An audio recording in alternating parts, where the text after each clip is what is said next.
ဒီနေ့ကတော့ပါကျဲကတချောင်းကို1500 2000ကျပ်ကနေစပြီးဝယ်စားလို့ရတယ်စီချန်အရတာကောင်းကောင်းရတယ်အကင်ဆိုင်အတစ်ကိုခေါ်ထားမှာဖြစ်ပါတယ်ခင်ဗျာပါကျဲတို့လိုအစားသမားတွေအတွက်ဒီဆိုင်က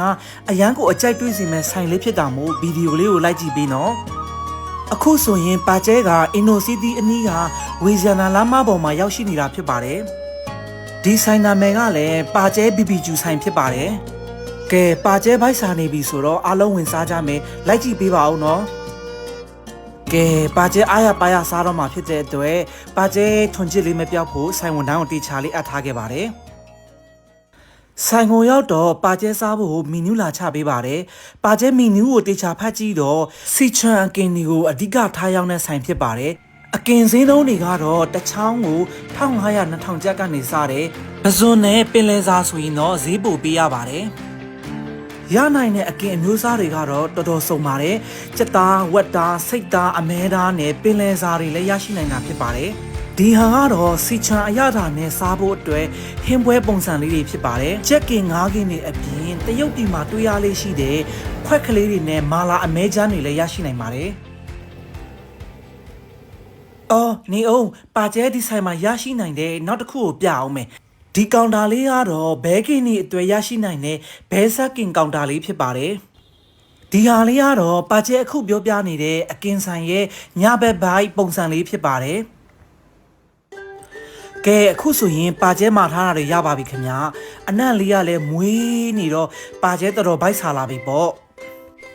ပါကျဲမကြိုက်တဲ့အာနယ်ချက်လေးတစ်ခုဆိုရင်အချင်းယူရနည်းနည်းလေးချင်နေနော်အကင်အရတာတွေကတော့တကယ်ကိုစားကောင်းတဲ့အထဲမှာပါဝင်တာဖြစ်ပါတယ်ကဲဘိုက်ဆာဆာနဲ့ပါကျဲရှယ်ဆွဲပါတော့မယ်ဈေးနှုန်းလေးတွေကိုလည်းတစ်ခုချင်းစီမိတ်ဆက်ပေးပါမယ်ဒီဟင်းပွဲကတော့မာလာအရတာထီထီမီမီနဲ့မာလာ9ကင်ဖြစ်ပါတယ်ဈေးနှုန်းက4600ကျပ်ဖြစ်ပါတယ်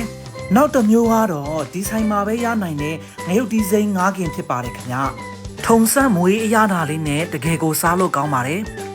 ဒီဟာလေးကတော့ပဇွန်ခဲဘက်ဟင်းပွဲလေးဖြစ်ပါတယ်ဒါလေးကတော့ဝက်အုံနောက်မာလာခဲဘက်လေးဖြစ်ပါတယ်ခင်ဗျာဒါလေးကတော့ဘဲဆာအရတာအတုပ်လေးဖြစ်ပါတယ်ဒီဟာလေးကတော့မာလာအမဲပစိုးချမ်းလေးဖြစ်ပါတယ်ဈေးနှုန်းကတပွဲကို1000ခွဲကျပ်ဖြစ်ပါတယ်ဒီဆိုင်ရဲ့အကင်ဈေးနှုန်းတွေကတော့တချောင်းကို1500 2000ကျပ်ကနေစတယ်ပင်လယ်စာဆိုရင်တော့ဈေးပိုပေးရပါတယ်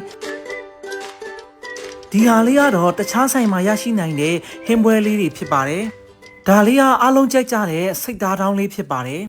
ပါကျဲကတော့ဒီဆိုင်ရဲ့အရသာကိုအကြိုက်တွေးခဲ့တာမို့ထပ်တားစားဖို့လည်းစိတ်ကူးထားပါတယ်ကားပါကင်လည်းရှိတာမို့ကားနဲ့သွားမဲ့လူအတွက်လည်းစိတ်ပူစရာမလိုဘူးနော်